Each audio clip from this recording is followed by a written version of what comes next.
요한복음 18장 1절에서 11절 잡히심으로 아버지께 순종하신 주님이라는 말씀의 제목으로 함께 하나님의 은혜의 말씀을 나누고자 원합니다.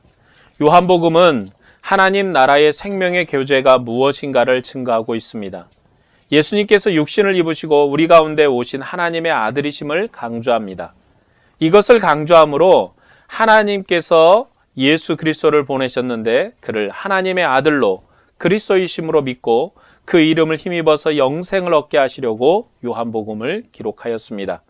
우리가 요한복음을 읽고 그리스도를 믿음으로 영생을 누리고 주님의 나라에 참여할 수 있습니다. 지난주 요한복음 17장에서 예수님께서 자신과 제자들 그리고 교회를 위해서 기도하신 내용을 보았습니다. 오늘은 요한복음 18장 예수님의 고난의 시작을 보고자 합니다.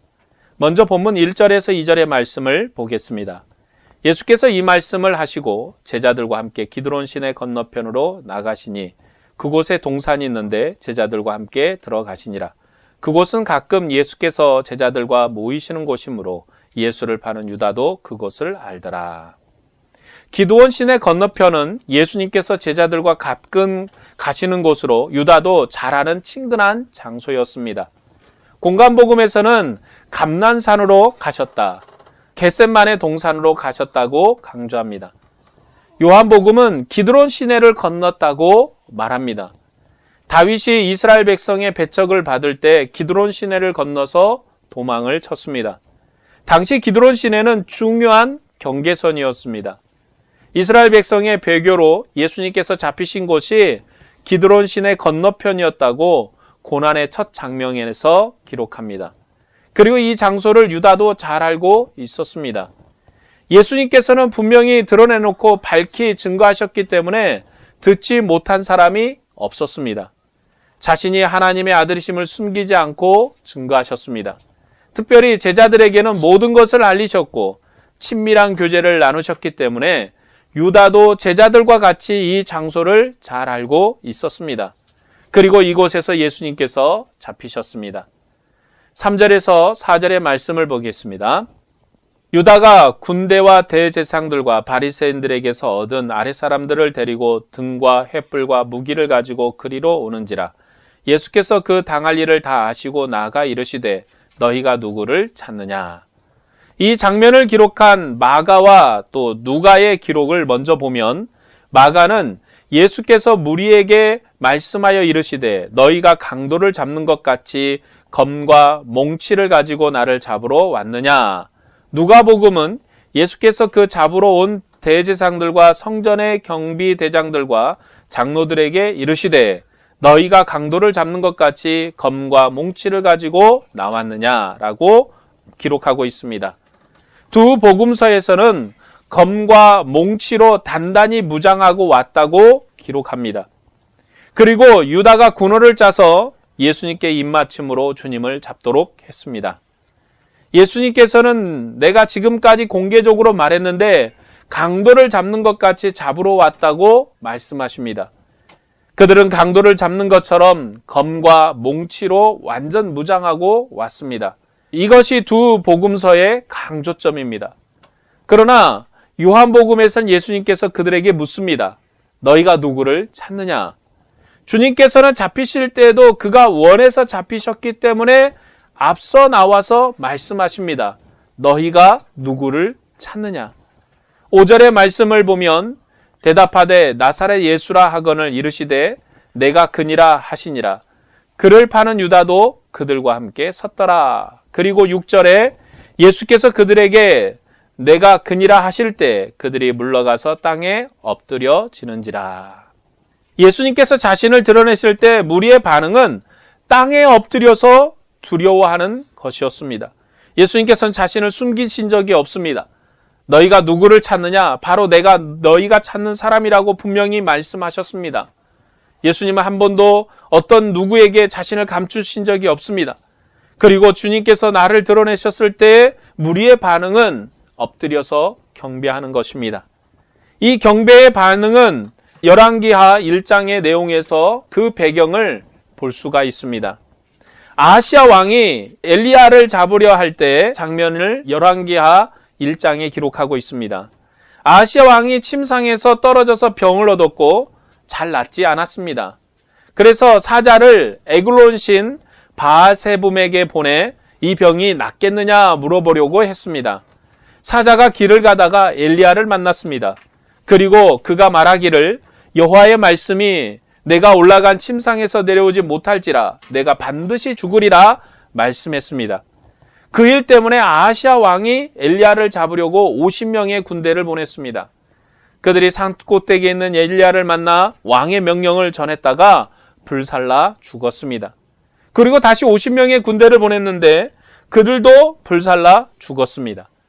세 번째 군대 장관이 무릎을 꿇고 엎드려 간구해서 겨우 엘리야를 모시고 갈 수 있었습니다. 오늘 예수님께서 잡히시는 이 장면은 이 배경을 담고 있습니다. 그들은 예수님을 일반 죄수 다르시 잡으러 왔습니다. 그러나 예수님께서는 자신을 드러내기를 나라고 내가 하나님이라고 드러내셨고 그들은 두려움으로 엎드렸습니다. 엘리야 시대 배경 같으면 그들은 불살라 죽었을 것입니다. 주님께서 그들에게 자비를 베풀지 않았다면 그들은 같은 결과를 맞이했을 것입니다. 그러나 주님께서는 말씀이 육신이 되어 자기 백성과 함께 거하시기 위해서 오셨습니다. 그리고 그 백성에게 은혜와 평강을 베푸십니다. 주님께서는 이미 자신이 누구신지를 증거하셨습니다. 그리고 이 증거를 받고도 겸손하지 않는 무리에게 더 큰 벌을 주셔야 했지만 그렇게 하지 않았습니다. 본문 7절에서 9절의 말씀을 보겠습니다. 이에 다시 누구를 찾느냐고 물으신대 그들이 말하되 나사렛 예수라 하거늘 예수께서 대답하시되 너희에게 내가 그니라 하였으니 나를 찾거든 이 사람들이 가는 것을 용납하라 하시니 이는 아버지께서 내게 주신 자 중에서 하나도 잃지 아니하였사옵나이다 하신 말씀을 응하게 하려 함이러라. 예수님께서 잡히실 때 내 제자를 가게 하라고 말씀하셨습니다. 다른 복음서에서는 예수님을 잡으니까 제자들이 흩어졌다고 기록을 합니다. 목자를 치니까 양이 흩어진 것입니다. 왕을 잡으니 부하들이 전부 도망친 것처럼 제자들도 흩어졌습니다. 그러나 요한복음에서는 나를 찾거든 이 사람이 가는 것을 용납하라고 말씀하셨습니다. 주님께서 목자장으로 그들을 보호하셨습니다. 주님께서 그들을 보호하신 이유는 아버지께서 내게 주신 자 중에서 하나도 잃지 아니하였사옵나이다 라는 말씀을 이루기 위해서입니다. 또한 요한복음 17장에서 이 일을 위해서 기도하셨습니다. 내가 그들과 함께 있을 때 내게 주신 아버지의 이름으로 그들을 보존하고 지켰나이다. 그 중에 하나도 멸망하지 않고 다만 멸망의 자식뿐이오니 이는 성경을 응하게 하려 함입니다. 이 말씀의 배경은 출애굽기 심판 장면입니다. 하나님께서 애굽 전역을 놀라운 이적과 표적으로 심판하셨습니다. 바로는 이스라엘 백성에게 소나 양은 두고 몸만 가라고 말했습니다. 그때 모세는 왕이라도 우리에게 재물을 줘야 하는데 우리는 하나님의 것을 하나도 남겨둘 수 없다고 주장했습니다. 그리고 양 한 마리도 애굽에 남겨두지 않고 다 데리고 나왔습니다. 하나님께서 모세를 자기 백성의 구원자로 세우셨는데 그는 하나님께 속한 모든 것을 다 구원하였고 하나도 남기지 않았습니다. 오늘 이 출애굽기의 배경이 예수님께서 제자들을 보호하신 배경입니다. 예수님께 속한 사람은 하나님이 하나도 남기지 않고 다 구원하실 것입니다. 유다는 주님께 속한 자가 아니었습니다. 주님께서는 그것을 알고도 하나님의 뜻을 이루기 위해서 유다를 제자 중에 두셨습니다. 그리고 그의 발을 씻겨주셨고 그에게 생명의 양식을 떼주었습니다. 이처럼 하나님께서는 유다가 자신에게 속하지 않았음을 알았습니다. 그는 사단에게 속한 자였습니다. 그럼에도 그를 사랑했습니다. 그에게 생명의 떡을 나누어 주었고 그의 발을 씻겨 주셨습니다. 그 외의 제자들은 주님의 양으로 깨끗게 정결케 하시고 끝까지 지키시는 사랑을 보이셨습니다. 그래서 주님께서 제자들 위해 기도하실 때 그들을 보존시켜 달라고 기도하셨습니다. 이 11명은 아버지께서 아들에게 맡기신 자였기 때문입니다. 그래서 이 사람들을 가게 하라고 하심으로 내게 주신 자 중에 하나도 잃지 아니하였사옵나이다 라는 말씀을 이루셨습니다. 그가 아버지의 양을 잘 키우면 그는 아버지의 일을 잘하는 것입니다. 만일 그가 아버지의 양을 잘 키우지 못하면 그는 아버지의 일을 잘하는 것이 아닙니다. 아버지께서 아들에게 양떼를 맡기셨기 때문에 자기의 생명의 위협에도 불구하고 이 일을 하십니다. 주님은 아버지와 친밀한 교제 가운데 있는 아들이시기 때문에 주님께서 맡기신 주의 양들을 온전히 지키십니다. 주님께서는 선한 목자로서 자기 양떼에게 생명을 주시기 위해서 목숨을 버리셨습니다. 주님께서 잡히신 것은 힘이 없어서가 아닙니다. 그가 반역을 하다가 실패해서 잡히신 것도 아닙니다. 그는 아버지의 양을 맡은 아들로서 주신 양들을 하나도 잃지 않기 위해서 자신이 자기의 생명을 버린 것입니다. 그렇게 자기 생명을 버리심으로 자기 양들을 보호하시고 구원하신 분이라고 요한복음은 증거합니다. 이것이 예수님께서 잡히신 이유이며 고난의 시작입니다. 본문 10절에서 11절의 말씀을 보겠습니다. 이에 시몬 베드로가 칼을 가져다가 그것을 빼어 대제사장의 종을 쳐서 오른편 귀를 베어버리니 그 종의 이름은 말고라. 예수께서 베드로로 이르시되 칼을 칼집에 꽂으라. 아버지께서 주신 잔을 내가 마시지 아니하겠느냐 하시니라. 베드로가 칼을 빼서 말고의 귀를 잘라버렸습니다. 요한복음을 기록한 요한은 제사장의 일가였기 때문에 종들의 이름을 잘 알고 있었습니다. 그래서 귀가 잘린 종의 이름이 말고였다고 기록합니다. 마태복음에서는 내 칼을 도로 칼집에 꽂으라. 칼을 가진 자는 다 칼로 망하느니라고 말씀하셨습니다.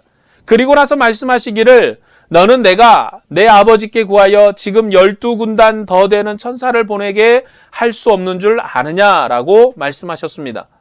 마태복음의 증거는 예수님께서 권세 있는 하나님의 아들이신 것을 증거합니다. 예수님께서 세우신 나라는 칼의 권세나 천사들의 권세로 세워진 나라가 아니라 아들이 죽음의 권세를 이긴 능력으로 세우신 나라입니다. 그래서 칼을 도로 칼집에 꽂으라고 말씀하셨던 것입니다. 하늘의 천사 군대를 동원하지 않았습니다. 그는 아버지께 순종하셔서 십자가에 죽으시고 부활하심으로 그 나라를 세우셨습니다. 요한복음은 아버지께서 주신 잔을 내가 마시지 않겠느냐라고 말씀하십니다. 그는 아버지께 순종하는 아들로 보냄을 받았습니다. 아버지의 뜻을 이루기 위해서 오셨습니다. 아버지의 뜻은 아들에게 주신 잔을 마시는 것입니다. 그리고 자기에게 속한 자들을 하나도 잃지 않고 그들에게 영원한 생명을 주시는 것입니다. 아버지께서 아들에게 전권을 주셨기 때문에 아들의 손에서 아버지의 백성을 빼앗을 자가 없습니다. 그래서 그가 잡히실 때도 자기 양떼를 지키시기 위해서 자기 목숨을 버리신 것입니다.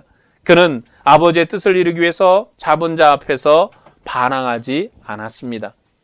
오늘 본문엔 고난의 도입부입니다. 예수님께서는 예루살렘에 올라가셔서 잡히심으로 고난이 시작됩니다. 그리고 첫 문맥에서 그가 왜 고난을 당하셔야 했는지를 밝혀주고 있습니다. 이 도입부가 고난의 전체적인 색채를 보여줍니다. 주님께서는 하늘에 불을 내리실 권세가 있지만 자비하심으로 잡는 자들을 대하셨습니다. 그리고 자신에게 주신 자들을 하나도 잃지 않고 지키기 위해서 제자들을 보내도록 하셨습니다. 그리고 자신을 말리는 제자들 앞에서 스스로 잔을 마심으로 아버지의 뜻에 순종하셨습니다. 이것이 주님께서 고난을 당하신 이유이며 이 고난의 도입부입니다. 요한복음의 특징은 주님께서 스스로 고난을 선택하여 가신다는 것입니다. 요한복음은 주님께서 친밀한 교제를 나누시던 장소에서 잡히셨다고 기록합니다. 그는 더 친밀한 구원을 주시기 위해서 악한 자들에게도 장소를 공개하셨습니다.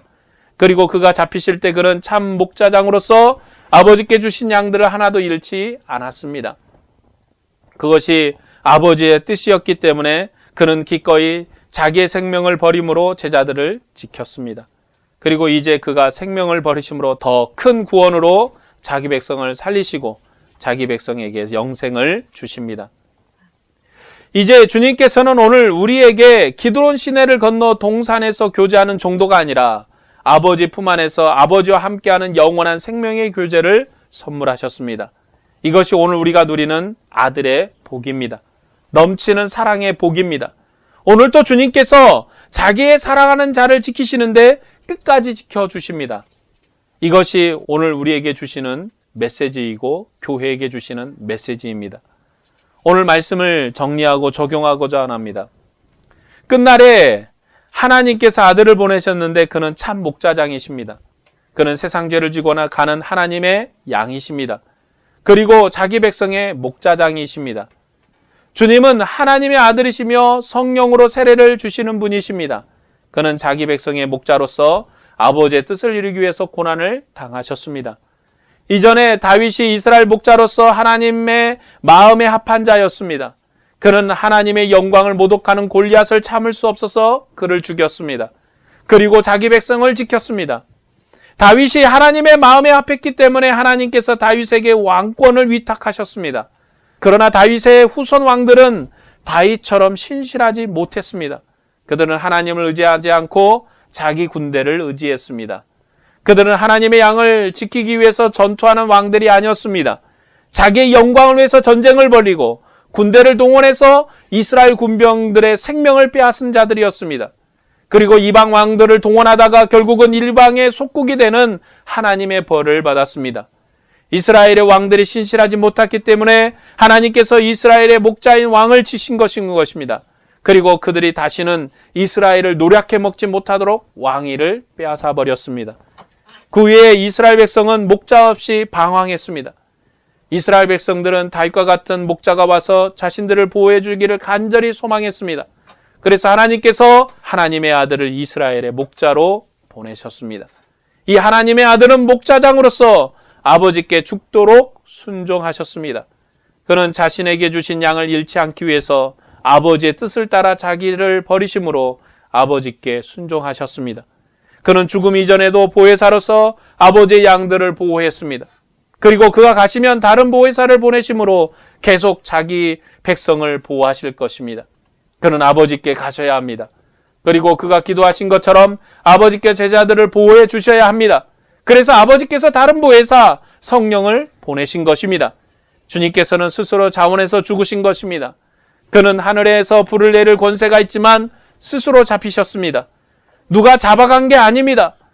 나는 나라고 자신의 권세를 드러낼 때 잡으러 온 자들이 엎드려졌습니다.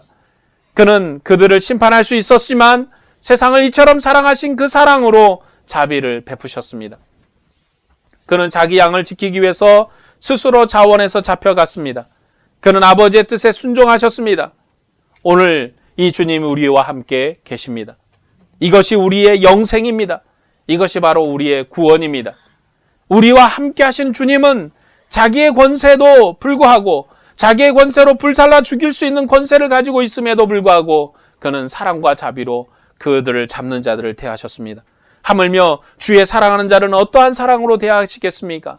긍휼의 사랑으로, 은혜의 사랑으로 우리를 대하여 주실 줄로 믿습니다. 주님께서는 아버지께 죽음에 이르도록 순종하셨고 아버지의 아들로서 다시 주님의 은혜 가운데 살아나셨습니다. 그리고 아들이 기도하신 대로 제자들을 보호하셨습니다. 아버지 품 안에 있도록 영원한 영생의 교제를 주셨습니다. 이제 오늘 주님께서 우리들에게 아버지께서 내 안에, 내가 아버지 안에, 너희들이 내 안에, 아버지는 너희 안에 있는 영원한 생명의 교제를 주십니다.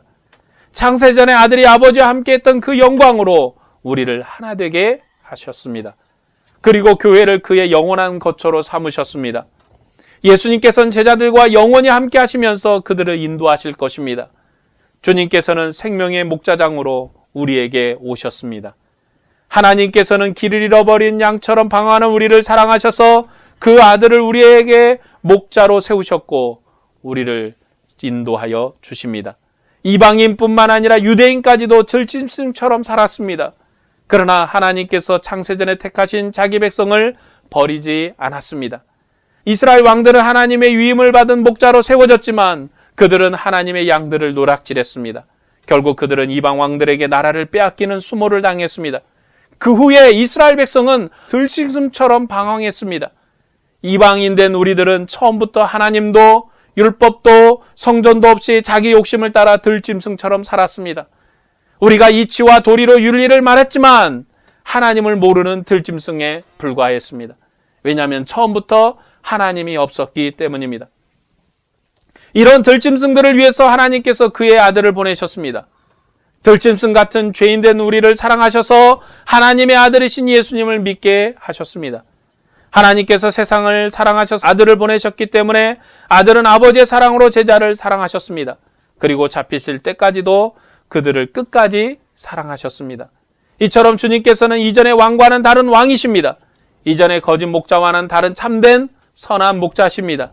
오늘 선한 목자이신 예수님께서 우리를 인도하십니다.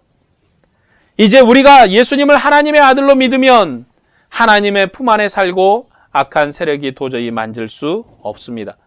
예수님께서는 아버지와 아들이 하나인 것처럼 영원한 생명의 교제와 기쁨을 우리에게 선물하셨습니다.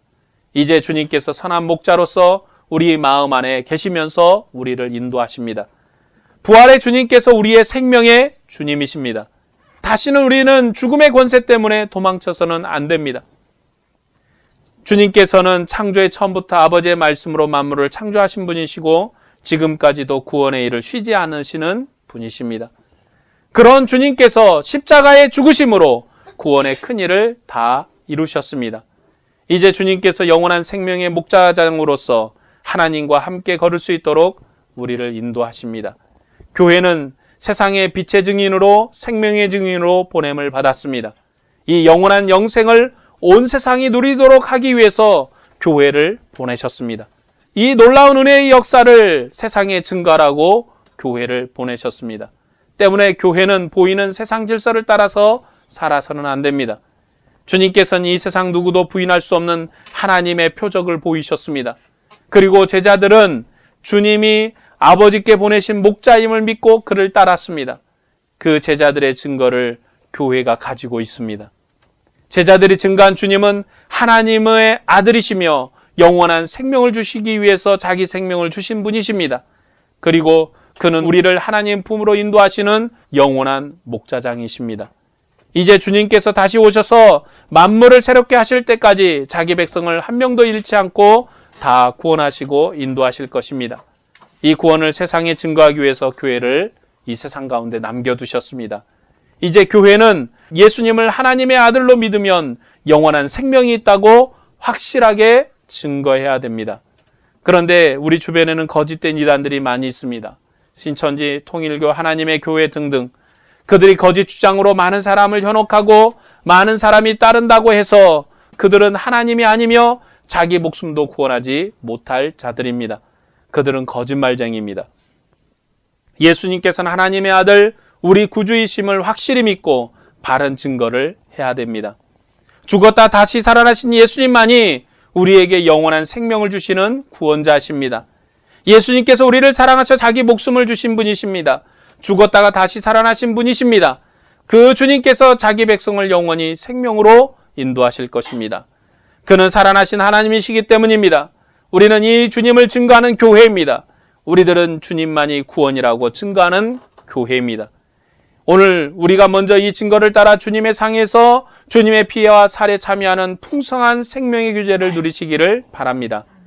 예수님 안에서 영원한 생명을 얻었다는 사실을 확실히 믿는 믿음으로 사시기를 바랍니다. 주님 오실 때까지 이 확실한 믿음 가운데 영생을 누리며 이 생명과 빛을 증거하는 신실한 증인으로 살아가시기를 주의 이름으로 축복합니다. 기도하겠습니다.